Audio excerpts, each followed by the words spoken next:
palavra de Deus no livro de Macabeus. Se você não trouxe a palavra de Deus, você pega o celular e abre aí, segundo Macabeus, no capítulo 7. Amém? Eu vou começar lembrando de uma historinha que eu recebi hoje de uma prima minha. Ela mandou esse cartazinho onde estava escrito assim, que havia um homem que sofreu um naufrágio. Todos se desesperaram e afundaram, e ele se apegou num pedacinho da embarcação, e era em alto mar, mas ele se deixou a onda ir levando, e aí ele acabou chegando na praia, e ali na natureza ele construiu uma casinha, e ele estava sempre agradeceu a Deus pelo pedacinho da embarcação que conseguiu fazer com que ele não se afundasse, e agradeceu a Deus por ter salvo ele nessa situação, e agradeceu a Deus quando ele pisou em terra firme, agradeceu a Deus por encontrar as madeiras para construir uma pequena casinha para ele ficar ali até que alguém o descobrisse ele. E agradecia a Deus todo dia que ele ia buscar o alimento, ele encontrava na natureza o alimento para sustento. Teve um dia que ele foi buscar o alimento e a casa dele pegou fogo. Quando ele voltou, que ele viu aquela situação, aí ele não aguentou. Aí ele falou, não é possível, Deus não está de bem comigo. Aí ele murmurou, ele reclamou, ele ficou de mal de Deus. E ali ele dormiu, do lado daquela casinha queimada, perto das cinzas. Ele adormeceu e acordou com um barulho. Era um navio se aproximando e dizendo para ele, ei, nós viemos aqui te salvar. Ele falou, mas como você me descobriu aqui? A fumaça que você fez. Então, ele, no momento, Deus também estava com ele, mesmo no momento que a casinha pegou fogo, e foi esta fumaça da casa que alertou aqueles que passavam que ali havia alguém, e aí foram salvados. Então, isso toca na gente como que aqueles momentos que parece que a gente está perdendo, quando a gente tem um coração em Deus, e quando a gente se apega a Ele, e quando a gente não murmura, mas quando a gente olha para Ele e fala, Senhor, me socorre, porque agora eu não sei mais o que é que está acontecendo, eu estou perdendo o domínio da situação. É essa hora que o Senhor está para nos salvar. É esta hora que o Senhor está mandando para nós o Salvador, amém? Eu quero dedicar essa pregação hoje a um parente que eu amo muito e que ele está passando por uma dificuldade muito grande. E eu quero que você também se lembre, se é você mesmo que está passando por uma situação difícil, ou se há um amigo, um parente que esteja passando por uma situação difícil, que nós possamos dedicar este momento, esta palavra, para que o Senhor também possa socorrer. Hoje nós estamos fazendo como se fosse construindo a casinha, onde nós vamos nos acomodar para receber a graça de Deus, amém? Então essa vida sua aqui é como se você já estivesse passado por bastante tribulação, mas confiante no Senhor, construiu a sua casinha no meio do nada e está esperando a graça e o socorro do Senhor, amém? Abrindo a sua palavra, se você não trouxe a sua Bíblia, pega ali o livro de Macabeus, no capítulo 7, no versículo 32. Diz a palavra assim: quanto a nós, é por causa de nossos pecados que sofremos, e se para nos punir e corrigir o Deus vivo e Senhor nosso se irou por pouco tempo contra nós, Ele há de se reconciliar de novo com os seus servos. Palavras do Senhor. Irmãos, esta palavra de segundo Macabeus este livro tem este nome dedicado a Judas Macabeu. Chama Macabeu porque ele infligiu uma guerra contra aqueles que invadiram a sua nação. Então ele, a família dele, o pai e mais alguns irmãos se levantaram para defender a sua nação. Quero lembrar que quando nós estamos trazendo essa recordação desta palavra, nós hoje também estamos aqui. Você que está assistindo também está fazendo um levante para defender a sua nação. É por isso que nós estamos aqui. Será contado este dia que você que está aqui ou você que está ouvindo, será contado como o dia em que você intercedeu ou intermediou, ou que você mesmo se levantou para defender a sua causa, a sua casa, a sua pequena nação ou um dos seus que você ama. Amém? Então o Senhor trouxe essa palavra para nós hoje, e nós vamos fazer uma recordação que esses dois versículos aqui, quem fala é um menino que, dentre os 7 irmãos e mais a mãe, ele com mais 7 irmãos, os mais velhos, que ele passaram por uma situação quando a sua nação estava sendo invadida por ideologias, querendo tirar a fé que eles tinham no Deus vivo, a qual ele se refere, para que eles pudessem adorar outros deuses. Amém? Então esta mulher era uma mulher com 7 filhos, uma mulher judia, com 7 filhos, todos homens, portanto judeus. Eles passaram por este momento quando essa nação, a Judá, a Israel, ela foi invadida por outros reis que entraram e foram dominando nações, e até chegar aí nesta nação de Israel. Quem já cursou a história já ouviu falar do Alexandre Magno. Foi um imperador que ele, herdando o reino do pai dele, ele começou então a fazer grandes conquistas nas nações vizinhas, dominando e erguendo um império poderoso. E ele entrou lá também, na Judá, na Israel.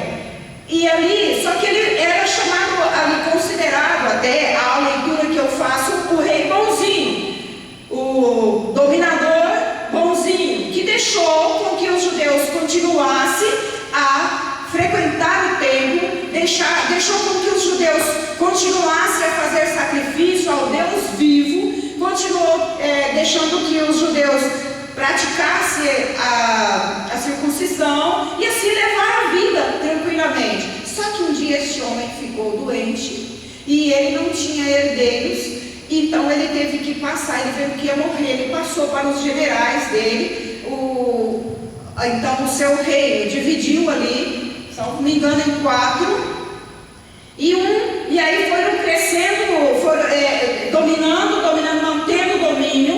Um certo senhor, com o tempo passando, chegou na mão então de Epifânio, e este aí foi o carrasco.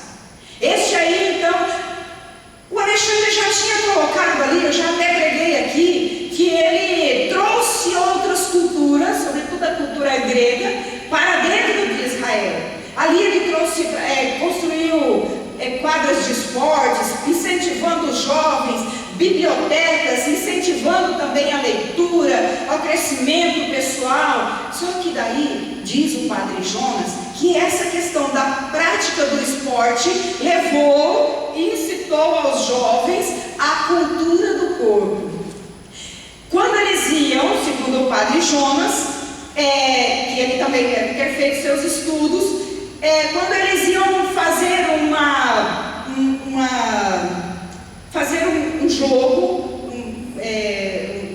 jogo, praticar lá o esporte, eles tinham que fazer uma reverência a um símbolo, fazer uma reverência a uma imagem, mas não era nada anormal, era só ir lá. Ele como quem pratica judô, eu já assisti algumas coisas, parece que eles têm que ir, e assim por diante. Então eles tinham que fazer, não tinha nada a ver, não comprometia a sua fé, não comprometia a sua religião, mas enquanto isso também estava fazendo uma leve doutrinação, porque daí para frente, para cultuar outro Deus, não era nada, Passou-se o tempo, esse Epifânio, então o pessoal já estava acostumado, já tinha outros deuses dentro da sua nação, já tinha outros povos dentro dessa nação, já estava cultuando outros deuses, mas estava tudo bem. Tinha a prática do esporte e tinha a biblioteca lá para poder eles lerem, para poder conhecer outras culturas e assim por diante, amém? Aí morou o perigo. Passou o tempo, o moço morreu, e ele era novo mesmo, por isso estou chamando de moço, Alexandre Magno, e esse homem chegou ao reinado, de acordo com a sua dinastia, chegou ele ao reinado, e então foi ele o carrasco do povo judeu. Aí então ele começou a primeira atitude é profanar o templo. É como se chegassem aqui, tirasse todos esses ornamentos aqui do templo e colocasse ali então um outro Deus, profanando o templo. E nós hoje em dia nós temos templos profanados no nosso país, pessoas que entram, que violam o templo. E então não está muito distante as histórias. E quando aí começou esse rei, Epifânio, ele começou a estabeleceu então uma carta que dizia que os judeus já não podiam mais circuncidar os seus filhos. Para nós hoje é o batismo. Então já não era mais para praticar a sua religião, já não era mais para sacrificar para o Deus vivo, mas sim para o Deus, outro Deus, e mais ainda, levantar altares e construir imagens dos deuses que tinha entrado muito sutilmente para dentro daquela nação. Como acontece em nossa casa, nossa pequena nação, uma pecinha chamada televisão entra sutilmente, trazendo programas que a gente acha que não é nada. É só uma dancinha, ou é só uma apresentaçãozinha, e ali vai tomando conta, vai tirando a nossa disposição de orar, vai tirando a nossa disposição da leitura da Bíblia, vai tirando a nossa disposição de rezar o terço, e assim vai. É sutilmente que o inimigo entra dentro da nossa casa, como ele entrou dentro da nação de Israel. Estavam dominados. As mulheres, já preguei aqui, as mulheres que queimavam e levavam seu filho para circuncidar, elas eram mortas com seus filhos amarrados sobre o seu pescoço. E a gente acha que hoje a gente vê atrocidades, mas esses filhos desta mulher, 7 filhos, conta aqui a palavra de Deus, que esses 7 filhos resistiram, mas essa mãe resistiram ao pecado. O que é que para os judeus hoje nós temos quantos mandamentos? Pode falar alto, senão o povo da TV ali, ó. 10 mandamentos. E Jesus é tão misericordioso que ele transformou em 2 mandamentos. Falou, se vocês cumprirem esses 2 mandamentos, já consegue sanar os problemas dos outros 8, amém? É isso, né? Jesus falou, amar a Deus sobre todas as coisas. E ao próximo?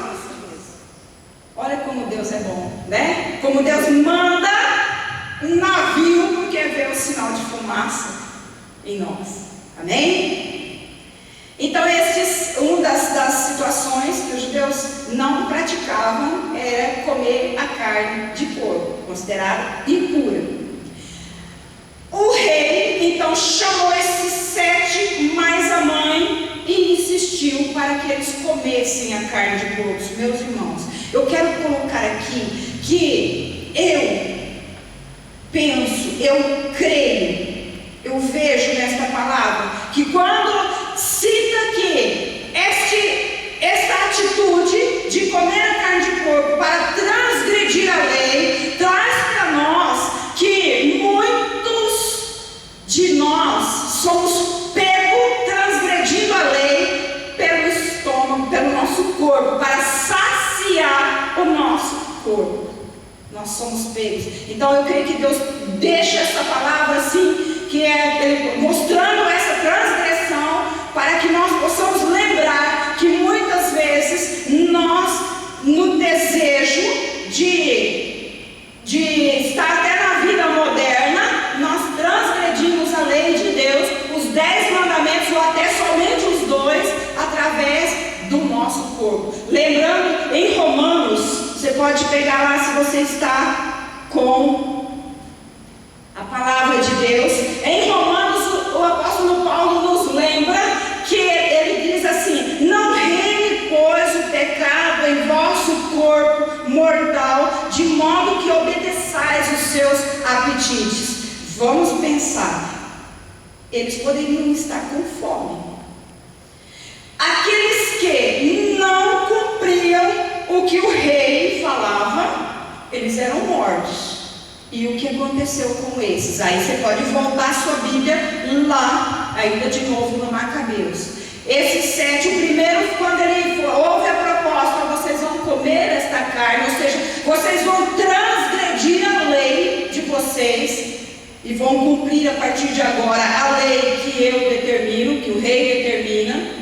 Então, o primeiro já falou: não, nós não vamos comer dessa carne, ou seja, nós não vamos transgredir a lei, nós não vamos pecar contra Deus, contra o nosso Deus vivo. O rei chegou e um dos soldados falou: corta a língua dele. Foi teimoso, foi desrespeitoso com o rei. Cortaram a língua. O rei mandou: tira o couro cabeludo dele, com o cabelo e tudo. Mais um pouco, tire as suas extremidades, as suas mãos, as suas unhas, tire os seus pés, e à frente dos outros lá, dos outros 6, tudo isso fizeram, eles manteram firme na fé e na esperança desta palavra que ele diz, que o Deus deles, o Deus vivo e Senhor nosso, se ele se irou por um pouco, ele vai se reconciliar conosco, e é por causa dos nossos pecados que nós estamos sofrendo isso. Olha a fé. Imagina você vendo alguém da sua família passando esta tortura. Vem o segundo falou também que não iria comer a carne de porco, não iria transgredir a lei, porque ele acreditava no Deus vivo, que o Deus vivo dele que era o Deus que iria dar a ele a vida eterna. Também teve o mesmo destino. Lembrando que o primeiro passou também, quando estava já dessa forma torturado, foi para uma grelha para ser assado, e aquela fumaça que levantava dava aquele odor ali, e os irmãos sentiram o odor, a mãe sentiu esse odor e não se rendeu a transgredir a lei. Passou para o segundo, a mesma coisa, também teve o mesmo fim. Veio o terceiro, veio o quarto, veio o quinto, veio o sexto, a mesma forma. Aí o rei começou a ficar apavorado, falou: eu não estou valendo de nada, né? Não estou mandando nada nessa família. Aí o sétimo, que era o menino, esse sétimo, o rei foi lá e falou para ele, subornando ele, falou: olha, eu vou fazer você um moço rico, eu vou te dar cargos no governo, e assim por diante. E ele quietinho ali, vendo que o menino não ia se render, então chegou na mãe e falou: mãe, ó, você convence o seu filho a se render à minha proposta. chegou no filho e falou: filho, lembra do nosso Deus. Lembra que nós vamos nos encontrar no céu. É lindo isso daí. É lindo, porque ela fala da esperança que eles têm no céu. É muito bonito. E encorajou o filho mais novo, que já estava disposto a morrer para não cometer o pecado. Ela encorajou e ele levantou-se daquele lugar e falou: o que vocês estão esperando? Estou pronto aqui. Irmãos, quando a gente lê essa passagem, eu fico com vergonha das vezes que eu não resisti ao pecado. Esse menino, o rei vendo que o menino não ia ter jeito mesmo, então sacrificou o menino. E por último, a mãe.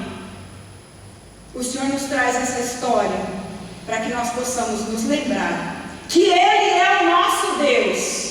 É o Deus que vai nos mandar a salvação, o Salvador, no momento que nós precisarmos, no momento da nossa fragilidade, naquele momento que a gente está, graças a Deus aconteceu isso, eu te louvo por isso, eu te agradeço por isso, eu te agradeço pelo pouco, por todos os poucos, pelas tabuinhas do nosso barco, e a gente vai agradecendo, mas de repente, aí a gente desiste. Aí a gente fica com a nossa fé lá no chinelo. Aí a gente se rende ao pecado. Recentemente teve o dia de Todos os Santos, mas antes teve o dia, como que é o nome, Jesus? Halloween. Na minha época que eu trabalhava, todo ano eu tinha que enfrentar essa situação, porque queriam vestir os alunos, queriam abrir esta festa dentro da escola e me dava muito trabalho. E hoje eu entendo que aquele momento em que se veste uma criança, que se pinta uma criança, sutilmente nós estamos dando o nosso filho, a nossa filha, ao poder do inimigo. Ao poder do inimigo. Sutilmente.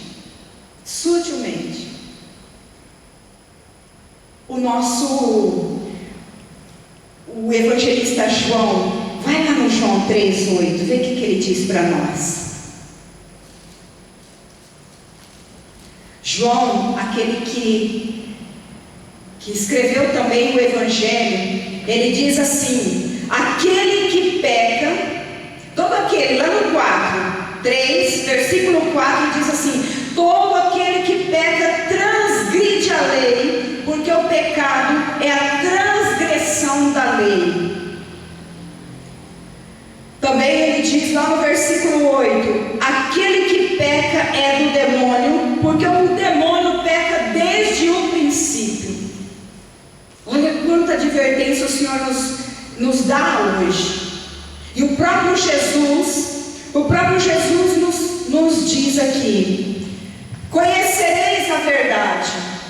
Lá no Evangelho de João, no capítulo 8, no versículo 32, o Senhor Jesus, eu vou esperar um pouquinho, porque está com a Bíblia na mão, precisamos olhar para esse papel, para essa Bíblia, porque, meus irmãos, que eu lembro da questão da Bíblia. Que bom estar com a Bíblia na mão, porque também este rei mandou rasgar e queimar todos os livros da Bíblia dos judeus. Isso aconteceu por volta dos anos. Esse problema aconteceu desde os anos 330 e poucos até os anos 63 antes de Cristo. Vê que é longo a história. Vê que o inimigo entra sutilmente na nossa casa. O inimigo entra sutilmente na nossa casa através de um filho que fez um encontro com uma droga. De repente, ele não consegue ficar mais sem. O inimigo entra dentro da nossa casa quando este filho começa a tirar as coisas de dentro da nossa casa para poder vender, para consumir a droga. Isso acontece muito. O inimigo entra dentro da nossa casa quando os nossos filhos, de repente, elas se deparam com uma outra cultura que não é a sua. Às vezes a sua é o sistema antigo, né? Lá em casa me chamam de general. Às vezes a sua cultura, a minha cultura é do sistema antigo, é aquele sistema bruto, e de repente, lá na escola, nossos filhos se deparam, ou a caminho da escola, ou numa festa de aniversário, se depara com uma música, com uma colega, com um namorado, que leva ela, que traz outro mundo para ela. É a mesma coisa que o Alexandre fez na terra dos judeus. Não está muito longe. Quantas coisas nós já padecemos na nossa vida, quantos enfrentamentos nós já tivemos. Você que pode estar um dia assistindo como um sinal de fumaça para chegar à salvação na sua casa. Você que está aqui, hoje essa palavra é um sinal de fumaça para tirar a tua família, para tirar a minha família da esperteza do Satanás. Porque nós precisamos, à medida que nós vamos conhecendo a palavra de Deus, conhecereis a verdade, e a verdade vos livrará, vos libertará. Então, à medida que a gente vai, cada dia, cada momento, indo em busca da palavra de Deus, nós vamos estando arrumando munição para enfrentar os problemas que o inimigo quer colocar dentro da nossa casa. Cada passo que nós damos para poder conhecer um pouco mais do Senhor, cada passo que nós damos para buscar mais a Deus, nós estamos armando-se de munição para vencer o inimigo. Muitas vezes a gente chegou a ponto, mãe de família, não dá conta de fazer uma discussão filho com filha, filha e mãe, ou filho e pai, porque nós perdemos com o tempo e com a amiga televisão e com o amigo bar e com as amigas do shopping e tantas outras situações. Nós perdemos a oportunidade de estarmos centrados na palavra de Deus. Eu não estou falando aqui que não é para ir mais para o shopping. Vocês estão entendendo bem, né? Amém? Eu não estou falando aqui que não é mais para ir para o bar, mas se o bar é um lugar onde você encontra o inimigo, não é para ir mais. Não é para ir mais. Então atenção, você que costuma ir para o bar para desafogar, ou seja, afogar as mágoas num copo de cerveja. Você que costuma ir para o bar num momento de distração, de tirar o estresse do trabalho. Cuidado, o inimigo está lá. Muitas vezes nós pensamos que está lá, nós vamos nos reunir com os amigos. E eu não estou falando só de homem, não, estou falando de mulher, porque eu fiz isso. Eu fui para o bar. Então não estou falando, não estou acusando ninguém, eu estou falando de uma realidade que eu conheço. Cuidado, o inimigo está no bar. O inimigo está na casa da filha, da pessoa cujo você mandou sua filha dormir. Cuidado. O inimigo está lá onde você permitiu o seu filho ir. Cuidado, e você não prestou atenção em quem eram os amigos do seu filho. Muitas vezes nós estamos dormindo dentro do nosso próprio barco, dentro da nossa própria casa. Estamos num sono profundo de